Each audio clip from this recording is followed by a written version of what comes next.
yebandla uba Archbishop Dr. M.J. Matola. I highly grade you, Dr. M.J. Matola. Andibulise ngokukhethekileyo ubawo u-Archbishop Godolwane. Ngokukhethekileyo nokuphakamileyo. I grade you. Iibhishophi zasekhaya ndingazicalula. Imongameli isifundisi okuyoma ezantsi enyanga. Ndandibulisa uba u-Arch uGordier noDr. M.J. Matola ndibulisa kunye nani boomama bam. Ndibulise ke noomabhishophi bonke egameni lokhoya okuyoma emnyaka. Masisifumane isifundo sethu esiza kusikhapha ukuhamba le ndlela endiza kuyithatha namhlanje. Sizolile sinjalo singaphakamanga. UMatthew onguMateyu 12:6 kulaa mqolo wama-54 uMateyu 26:54. Andibhalelanga kwintloko-ndaba, ungafuni fundeka ngokolu hlobo. Bezingathini na ke nkoko ukuzalisekisa izibhalo ezithi kumele ukuba kube nje? Umbhalo wethu wesibini masufumane kwincwadi kaFilipi 2 kulaa mqolo we-10. Ngokukhawulezileyo mandifunde ukuze ngegama likaYesu onke amadolo agobe, awasebazulwini nawabasemhlabeni nawabaphantsi komhlaba. Ndivumeleni mzi wasechibini nomzi waseBhetelehem. Lithi kumele ukuba kube nje ukuze ngegama likaYesu onke amadolo agobe kuye. Sizawuhamba ngaloo dingo. Ncede ma-Arch uGordier, inde le ndlela ndizayihamba. Amen. Ndikhaphe nje mzali wam uthi Thixo ukholo lwam lukuvela kuwe.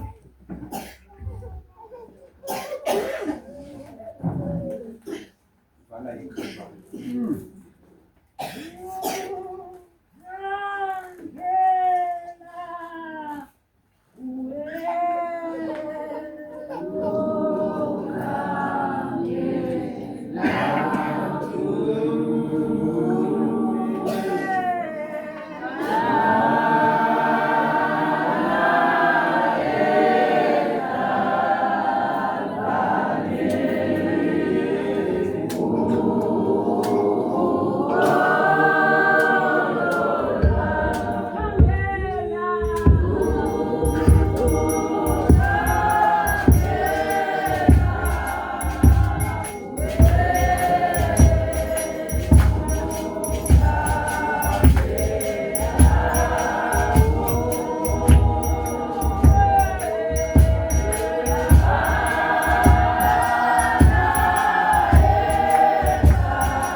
wangena ileta uPilato ehleli kwisitulo sakhe seGabatha ithutyeleziswa ngunkosikazi wakhe uClaudia Uchenga ongunkosikazi kaPilato,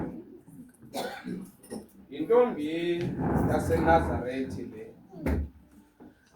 Mhlawumbi apha ekuhambeni sizawuyiva gaba okokuba kutheni uThixo ezawuveza umyalezo ngaye uClaudia. Othi uzungayenzi into le ndoda. Nkosi yami. Malibonke igama lendoda. Amen. Uphakama uPilato apha emva kokufunda lo myalelo. Kwinkundla yakhe esithi andiboni ityala mna kulo mntu. Family yakho wethu. Kumele kube nje. Khona ukuze onke amadoda aguqe kuye. Ndakaba ukwayimani. Esagqiba uPilato wazama indlela yokokuba amsindise uYesu. Ithi iBhayibhile kaThixo wamtyatyusha kwanobomi. Esagqiba ukumbetha kalusizi uPilato uYesu, wabheka entolongweni. Abafike khona kukhona indoda enguBarnabas. Sisikhohlakali sendoda esi. Ngumoni owaziwayo apha ekuhlaleni. Nkosi. Owenza izinto ngokungafihlakelanga, kambi ngokungenasini. Ithi imbali kaThixo emtyatyushile uPilato uYesu. Wabeka kwecala uBarnabas. Wabeka kwecala uYesu. Family yakho wethu. Esagqiba uPilato wafuna ubuza ebantwini okokuba nifuna banina, inguye uBarnabas kunye noYesu. Ngenxa yokokuba kumele kube nje, khona ukuze onke amadolo aguqe kuye. Sathi sihlwele sifuna uYesu, sikhululele uBarnabas.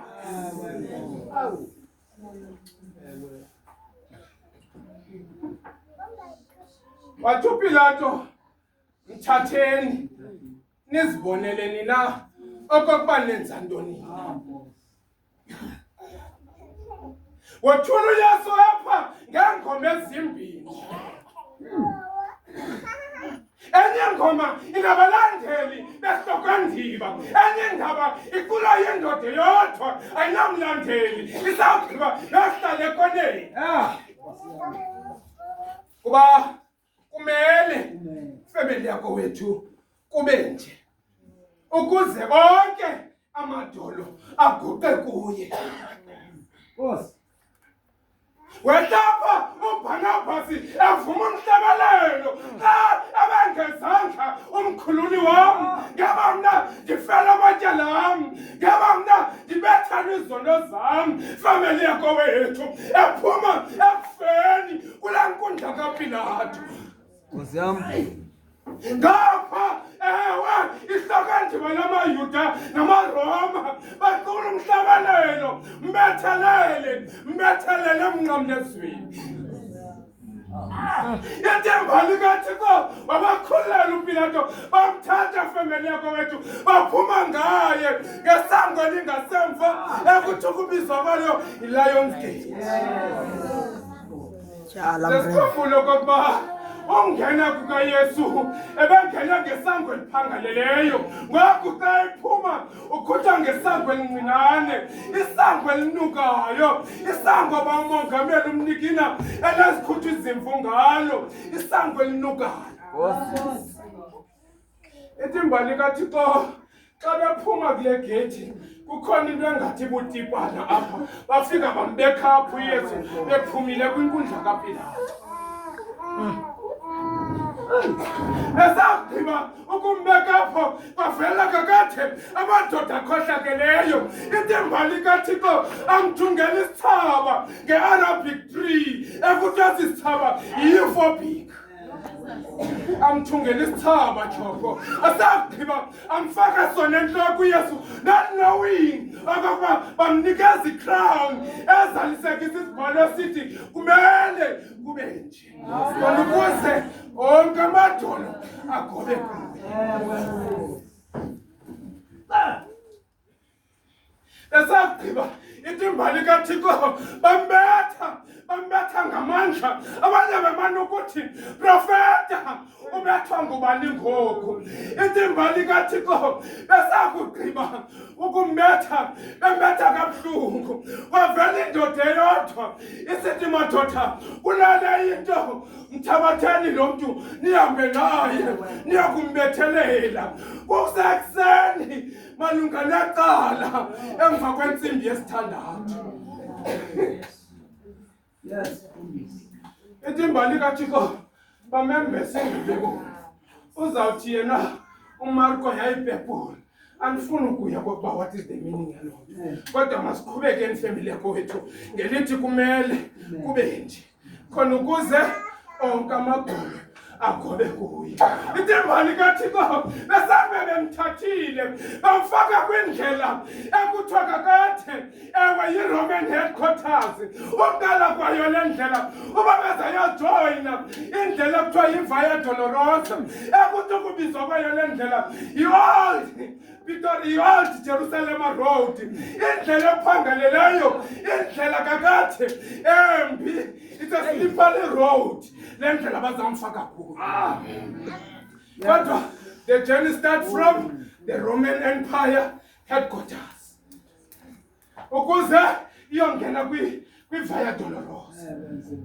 Akho nto ke ibalulekileyo ngeligama lithi Via Dolorosa, kodwa into eyazekayo yindlela lena ephangaleleyo, yindlela lena evela osebaya kumhlaba waseYerusalem. Bamfaka apho uYesu besithi hakusikelele masahambe. Balibonke igama lenkosi.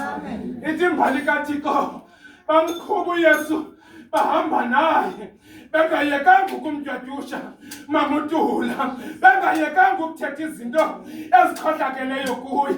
Itimbali kaThixo ewuthwala umnqamlezo uYesu bazalisekisa isibhalo xa ehamba nalo mnqamlezo kumele mke khona ukuze aphinde abuye uMesiya. Family yakho wethu kumele kube nje ukuze onke amadolo agobe kuye. Ngizophendula umbuzo womntu othi uYesu intlungu etheni lena ewayenyamezele. Kukwathe ukunyamezela kwakhe kwakumele agqithe kule ntlungu khona ukuze wonke amadolo agobe egameni lakhe. Family yakho wethu itimbali kaThixo wabona isikolo uYesu kuba kakade bamnikina mongameli wami ebengumntu ephila ebantwini ekuthi ukubizwa lesi sikolo igama laso yimadrasa.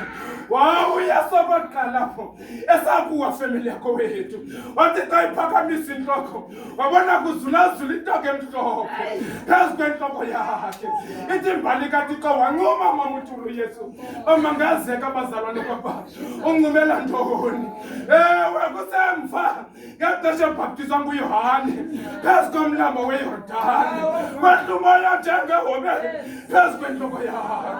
Lo unyana wam oyinthanda endikholisiweyo nguye. The reason why uYesu encuma uyarecognize okokuba uThixo usenaye. Kumele kube nje khona ukuze wonke amadolo agobe egameni lakhe. Family yakho wethu wathatha umnqamlezo uYesu wabeka emagxeni wethi khonqembe wagqitha isistrato mamogo udula sistrato sibi esazawungena kuso ngoku ewe iVia Dolorosa istrato esiphangaleleyo wahamba uYesu bemnqanqathekisa behlekisa ngaye ethetha into ezikhohlakeleyo ngaye ithi imbali kaThixo wawunyamezela uYesu umnqamlezo wahamba ethe chu ngesikhumbula kwabana iYerusalema lena ingqokwe yimifula phakathi apha eItali family yakho wethu uYesu kagqibagqitha isikolo wakhawulelana nomfula okuthiwa lo mlambo ukubizwa kwawo yipha umlambo lona osela ababingelela abakhulu wathi xa ezawusondela kulo mlambo kwavela ilizwi mamuxesibe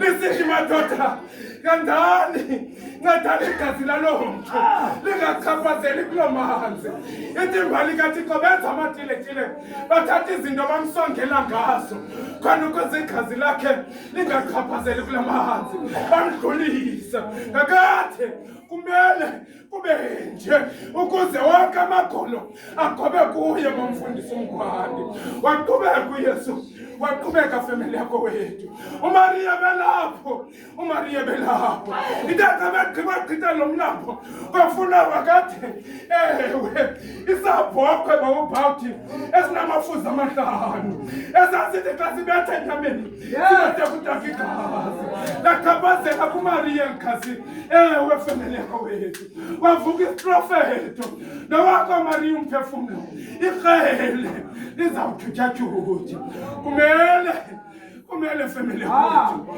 ukuba kube nje khona ukuze wonke amadolo akhobe kuye wathi khonqembe uYesu wathi khonqembe uYesu xa ezawufika kumlambo ekuthiwa iKidron River family yakho wethu wavuka umhlabelelo inkosi yahla ezulwini ukuze izohlangula mna nawe watshintsha umbongo bebephume ngawo kaPilato wasithi mbethelele emnqamlezweni ithi imbali kaThixo xa bafika kule Kidron River bathi la madoda xa egqitha naye bawubhishophu uZilimbola athi nko engathi kugqithiswa inkomo ediphini bashakela igazi lisehla ngomfula ngoPriscilla ngapha ngoPrincess ngapha amantombazane bengathethisani ahlamba iwashingi kulo mlambo weKidron River athi azakubona eli gazi lisehla aqala ukuthethisa yabuza enye kwelacala lelani neligazi yathenyelele ndimbane athenye mandihlanjulule family yakho wethu kumele kakade uba kube nje khona ukuze wonke amadolo agobe kuye kakade nakwiinkundla zamatyala sizawukhumbula awu akokuba kukhona amadoda ebengavani kodwa ngenxa yokuba kukhona uYesu phakathi kwawo enza uxolelaniso lamadoda kungekho nenye ecela uxolo kwenye kumele kube nje khona ukuze wonke amadolo agobe kuye family yakho wethu wagqitha uYesu apha kulo mlambo ithatha egqitha uYesu kwagqithapho intombi enguVeronica bawumongameli uStofile ilaa ntombi eyayithe ngexesha uYesu ekwindlela ebheka kwayayilo ayafuna ukuthetha naye kodwa yasuke yathi nqa kumqukumbelo yakhe laphiliswa igazi yasondela le ntombazana izane lapha elimhlophe yafika yanibeka ebusweni kaYesu ogqiba yajika yahamba family yethu bathatha umfanekiso wabuso bukaYesu kwelapho nanamhlanje kwi-Christian headquarters usekhona lo mfanekiso kaYesu kumele uba kube nje khona ukuze wonke amadolo agobe kuye andifuni uyakude msuthukazi andifuni uyakude xhekwazana kodwa yona nto sizoyimisa family yakho wethu kudala amadolo wethu egoba kwezi ndawo ngoku masikhangele indoda eyancoma konke khona ukuze wonke amadolo agobe kuye family yakho wethu ithatha behamba nguLusenius nguluseniasi i-general commander yomkhosi ephethe umkhosi wamaRoma eqhuba uYesu. Akekho uSkipiyoni ngeli xesha. Ewe family yakho wethu uluseniasi uhamba no-Antiopas. Izimbali kaThixo wathi esawukhangela ixesha u-Antiopas wabona kwakho ixesha lihambile. Wathatha i-general commander wathi mfondini masifune indoda ezawusincedisa uba uYesu athwale lo mnqamlezo ukuze sikhawuleze singqabe siyakufika entabeni. Bazawugqitha ke uba bazawujoyina ngoku i-Muslim headquarters. Kukhona igeyithi phakathi kwale mibandla kwale mide emibini, i-Roman headquarters, i-Muslim headquarters. It's a doom gate apha phakathi kwazo eyahlula le mihlaba emibini. Bathe xa bezawugqitha apho kwavela indoda eyomAfrika, nguSimoni Mamfundisi uMgwade waseTirena. Izimbali kaThixo watsala yena u-Antiopas wathatha le ndoda wayifaka emnqamlezweni iMamutula wathi bancedise uYesu. Asiyazi mandiyichaze into ethi isikilelo sithi ngokuthatha kwendoda yomAfrika bebebaninzi abantu abakhona. Kanti ithetha ukuthi ukholo, the Christian Church, izawuphakanyiswa amadoda aseSouth Africa. Sinelodini sinaloxanduva loba siyiphakamise inkolo yobuKristu. Family yakho wena esanikwa ngexesha lobunzima, ngexesha kubheka emnqamlezweni. Sibhaqeka kade xa igqibothatha uSimoni lo mnqamleze encedisa uYesu. Uthi uJohn Calvin ayikho bawuntelezi, ayikho mongameli wami ezibhalweni, kodwa nguJohn Calvin uthi ngengcinga yakhe wathi uYesu xa inyaka ebona uSimoni ukuba sindeka wangathi uthi nyathela apho ndinyathela khona khona ukuze ungabuvi kunzima bendlela endiyihambayo. Family yakho wethu angambaza la madoda nanku uSkipiyoni esizawuva kwangaye ezajoyina umkhosi bawubhawudi. Izimbali kaThixo xa ifika uSkipiyoni wafika wathi madoda ixesha lihambile. Wasukulinda uluseniasi wathatha isiGriki wathi I am cruci elespandili. Madoda makhawuleze kunyukele ngentla ixesha liyashiya. Insimbi yesithoba funeka isibethele phezu komnqamlezo. Family yakho wethu amqhaqhamisa uYesu amngqamisa lamadoda ehamba naye kakade. Ewe uSimoni indoda yomAfrika. Izimbali kaThixo xa bezawujoyina intaba yeVia Dolorosa kulapho kuqala khona umhlaba we-Christian headquarters. Banyathela kuwo caba kuhle wabaleka uSkipiyoni wanyuka phezulu. Kukhona amadoda apha phezulu emnqamlezweni ebekade senza lo mnqamlezi eqoba umngxunya. Izimbali kaThixo sizawuva ngawo.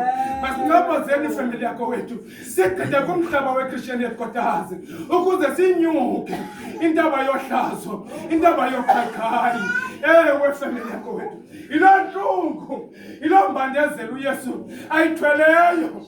Waba nguboni engenatyala, waba ngonetyala engonanga, kuba kumele uba kube nje ukuze wonke amadoda agobe kuye. Family yakho wethu xa beqala unyuka inqamlezo, xa beqala unyuka intaba yokhayikhayi, intaba engabiyelanga lena, intaba eluhlaza, intaba lena ekudala kubethelelwa kuyo abantu. Ze sikhumbule family yakho wethu amayuda le nto yokubethelela Bamfundisi uMgwande ayilosiko lawo namaRoma, into yamafoloshiya lena. Ayisithi xa ibethelele umuntu amthatha amjongise intloko ezantsi mamuphili, azawugqiba myeke atyiwe zindaka zezulu. Angenelela amaRoma awuthatha lo mfanekiso awenze wawo. Kunyuka intaba ke ngoku, kunyuka intaba. Izimbali kaThixo uSkipiyoni selenga phezulu entabeni. Ewe family yakho wethu I am crusade elespandi. Makhawuleze madoda kwambe umngxunya kuba ixesha ngoku liyashiya. Izimbali imbali kaThixo xa be-approacha intaba yoKhakhayi to the mountain of the mountain. Ithi imbali kaThixo kwavela kakade uSkipiyoni ephethe umhlakulo emane ukucofa.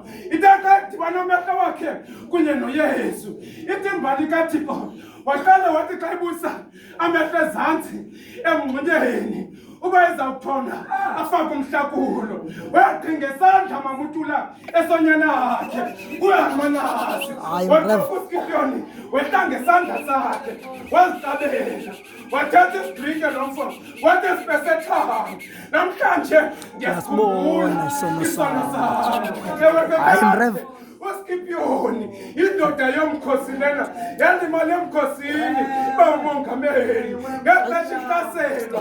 Ithi imbali kaThixo yathi ihamba ngobusuku kungekho bano incedayo yafika umzi waseNazarethi kukhona isibane esilayitile yangenapho yancedwa yaze yathatha unyana umama kalo mfana kaHalmanazi yamenza inkosikazi yakhe. Family yakho wethu eyona nto ndizoyimisa namhlanje kumele kube nje khona ukuze onke amadolo agobe kuyo family yakho wethu. Ithi imbali kaThixo wakazaqala phansi uSkipiyoni wangena uRufasi wathatha kakade naye umhlakulo wangena khona wathi sawungena khona angqamanya amehlo wakhe kunye noYesu naye wathatha njengoSkipiyoni wathi siphezethanga.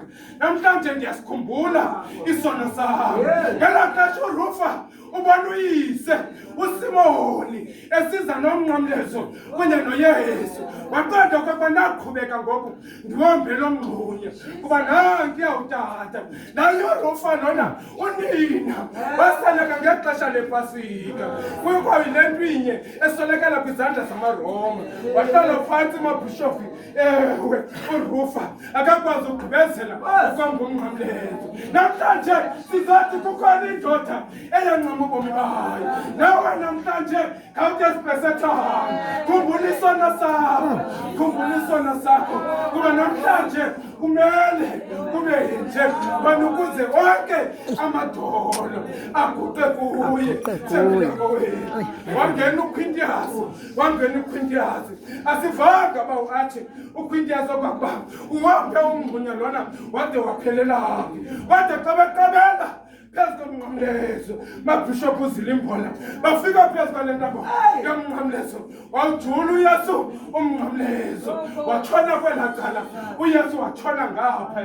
Ithi imbali kaThixo ngexesha besebhizi befuna indlela yokokuba bangade bongumngxunya uphelele wasuke wakhasa ngamadolo uYesu ebheke emnqamlezweni kuba kumele kube nje ukuze wonke amadolo aguqe kuye. Abanjengemfu phambi kwababandezeli uthi uIsaya xa iprofeta lento masambe mamuqhubu ndizokwehla kule ntaba yohlazo. Ithi imbali kaThixo wafika uYesu wazoneka apho zesikhumbula okokubana iphawu lomnqamlezo lime ngolu hlobo. It's a cancellation of the sin ezantsi emhlabeni ukuyotsho ezulwini.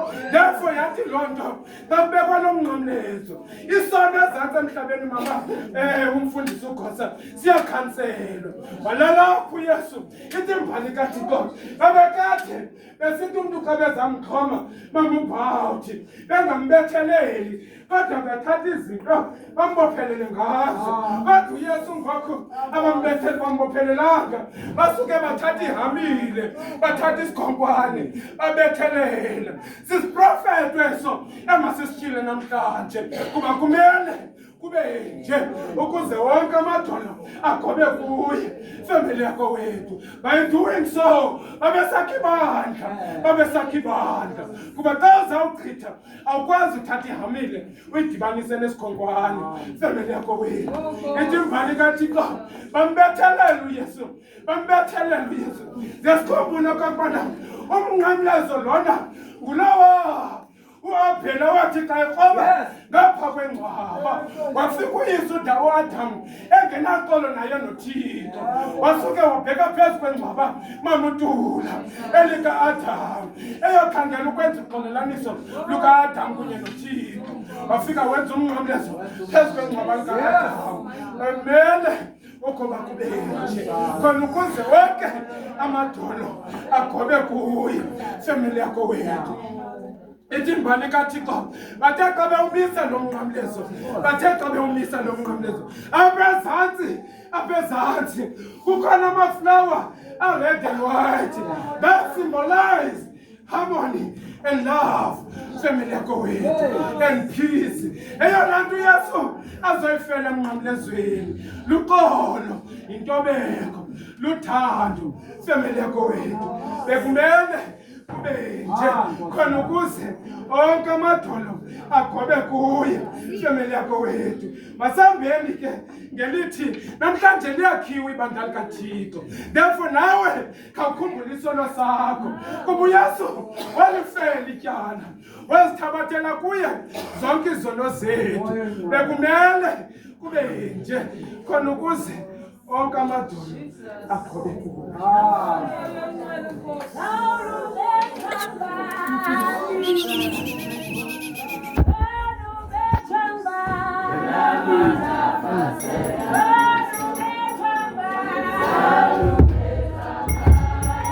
Vakati ngapi akhathi ngale so ndizidini umamela